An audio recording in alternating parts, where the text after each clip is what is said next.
Hi friends, welcome to learning academy Kannada YouTube channel. ಮೊದಲ ಬಾರಿ ನಮ್ಮೊಂದು YouTube channel ನೋಡ್ತಾ ಇದ್ದರೆ ಅಥವಾ ಇಲ್ಲಿವರೆಗೂ ಸಬ್ಸ್ಕ್ರೈಬ್ ಮಾಡದೇ ಇದ್ದರೆ ಸಬ್ಸ್ಕ್ರೈಬ್ ಮಾಡಿ ಮತ್ತು ಸಪೋರ್ಟ್ ಮಾಡಿ ಅಂತ ಹೇಳ್ತಾ, ಇವತ್ತಿನ ಒಂದು ವಿಡಿಯೋ ಬಂದುಬಿಟ್ಟು KPSC ಒಂದು ಕಡ್ಡಾಯ ಕನ್ನಡ ಪರೀಕ್ಷೆಯ ಒಂದು ಫಲಿತಾಂಶ ಯಾವಾಗ ಬರ್ಬೋದು ಎಂಬುದನ್ನು ಈಗ ನಾವು ನೋಡ್ತಾ ಹೋಗೋಣ ಸ್ನೇಹಿತರೆ. ಈ ಒಂದು ಪರೀಕ್ಷೆಯ ಒಂದು ಫಲಿತಾಂಶ ಬಂದುಬಿಟ್ಟು 16/11/2024 ನಡೆದಂತಹ ಒಂದು ಕಡ್ಡಾಯ ಕನ್ನಡ ಪರೀಕ್ಷೆಯ ಒಂದು ಫಲಿತಾಂಶ. ಅದೇ ರೀತಿಯಾಗಿ 7/12/2024 ನಡೆದಂತಹ ಒಂದು ಕಡ್ಡಾಯ ಕನ್ನಡ ಪರೀಕ್ಷೆಯ ಫಲಿತಾಂಶವನ್ನು ಸಹ ಯಾವಾಗ ಬರ್ಬೋದು ಎಂಬುದನ್ನು ಈ ಒಂದು ವಿಡಿಯೋದಲ್ಲಿ ನೋಡ್ತಾ ಹೋಗೋಣ. ಅದೇ ರೀತಿಯಾಗಿ CTI ಒಂದು ಫಲಿತಾಂಶ ಸಹ ಯಾವಾಗ ಬರ್ಬೋದು, ಈ ಎಲ್ಲ ಮಾಹಿತಿಯನ್ನು ನಾವು ಈ ಒಂದು ವಿಡಿಯೋದಲ್ಲಿ ನೋಡ್ತಾ ಹೋಗೋಣ ಸ್ನೇಹಿತರೆ.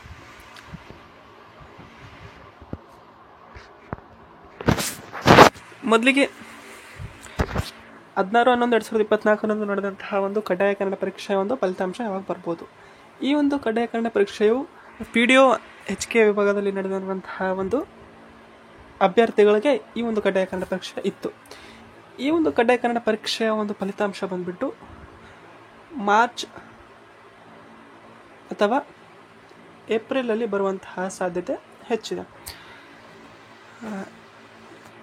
ಈ ಹಿಂದೆ ಒಂದು CTI ಏನು ಪರೀಕ್ಷೆ ನಡೆದಿತ್ತು, ಜನವರಿಯಲ್ಲಿ ನಡೆದಿತ್ತು, 2024 ಜನವರಿಯಲ್ಲಿ.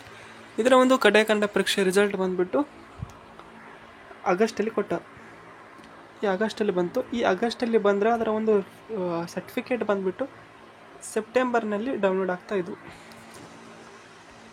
ಅದೇ ರೀತಿಯಾಗಿ ನಿಮ್ಮ ಒಂದು ಕಡ್ಡಾಯ ಕನ್ನಡ ಒಂದು ಫಲಿತಾಂಶ ಬಂದುಬಿಟ್ಟು ಮಾರ್ಚಲ್ಲಿ ಅಥವಾ ಏಪ್ರಿಲಲ್ಲಿ,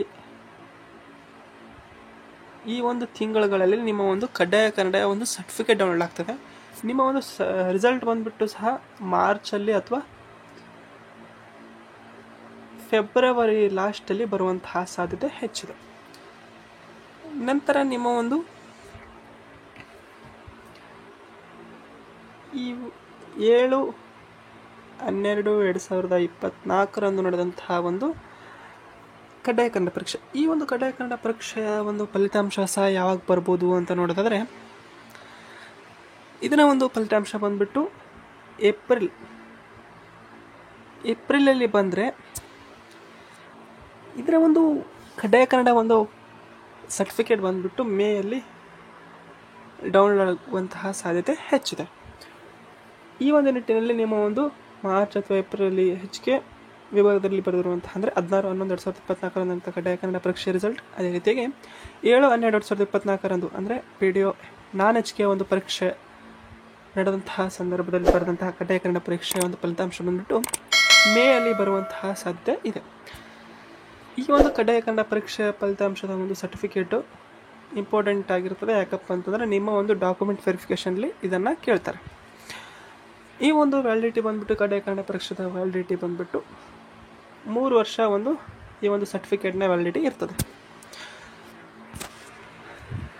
ಮತ್ತು CTI ಫೈನಲ್ ರಿಸಲ್ಟ್ ಯಾವಾಗ ಬರ್ಬೋದು ಎಂಬುದನ್ನು ನೋಡೋದಾದರೆ, ಈ ಒಂದು CTI ಫೈನಲ್ ರಿಸಲ್ಟ್ HK ಮತ್ತು ನಾನ್ HK ಎರಡು, HK ಮತ್ತು ನಾನ್ HK ಎರಡರ ಒಂದು ರಿಸಲ್ಟ್ ಬಂದುಬಿಟ್ಟು ಈಗಾಗಲೇ ಅವರು 1:3 ರಿಸಲ್ಟನ್ನು ಬಿಡುಗಡೆ ಮಾಡಿದ್ದಾರೆ. ಬಟ್ ಇನ್ನು ಅವರು 1:1 ಒಂದು ತಾತ್ಕಾಲಿಕ ಆಯ್ಕೆ ಪಟ್ಟಿಯನ್ನು ಮೊದಲು ಬಿಡ್ತಾರೆ. ಆನಂತರ ನಿಮ್ಮ ಒಂದು ಫೈನಲ್ ರಿಸಲ್ಟನ್ನು ಬಿಡುಗಡೆ ಮಾಡ್ತಾರೆ. ಫೈನಲ್ ರಿಸಲ್ಟ್ ಅಂತಂದರೆ ಈ ಒಂದು ತಾತ್ಕಾಲಿಕ ಆಯ್ಕೆ ಪಟ್ಟಿಯಲ್ಲಿ ಏನಾದರೂ ಲೋಪದೋಷಗಳು ಬಂದರೆ ನಂತರ ಅವೆಲ್ಲವನ್ನು ಸರಿಪಡಿಸಿ ಫೈನಲ್ ರಿಸಲ್ಟನ್ನು ಬಿಡುಗಡೆ ಮಾಡ್ತಾರೆ. ಆ ಒಂದು ನಿಟ್ಟಿನಲ್ಲಿ ನಿಮ್ಮ ಒಂದು 1:1 ರೇಷಿಯೋದಲ್ಲಿ ಬಂದಿರುವಂತಹ ಅಭ್ಯರ್ಥಿಗಳ ಒಂದು ಆಯ್ಕೆ ಪಟ್ಟಿಯನ್ನು ಜನವರಿಯಲ್ಲಿ ಬಿಡುವಂತಹ ಸಾಧ್ಯತೆ ಇದೆ. ಇದರ ಒಂದು ಫೈನಲ್ ರಿಸಲ್ಟ್ ಬಂದುಬಿಟ್ಟು ಫೆಬ್ರವರಿಲಿ ಬರಲಿದೆ. ಜಾನ್ ಒಂದು ಮಿಡ್ ಅಥವಾ ಲಾಸ್ಟ್ ವೀಕಲ್ಲಿ ನಿಮಗೆ ಒಂದು 1:1 ರೇಷಿಯೋದ ಒಂದು ರಿಸಲ್ಟನ್ನು ಬಿಡುಗಡೆ ಮಾಡ್ತಾರೆ.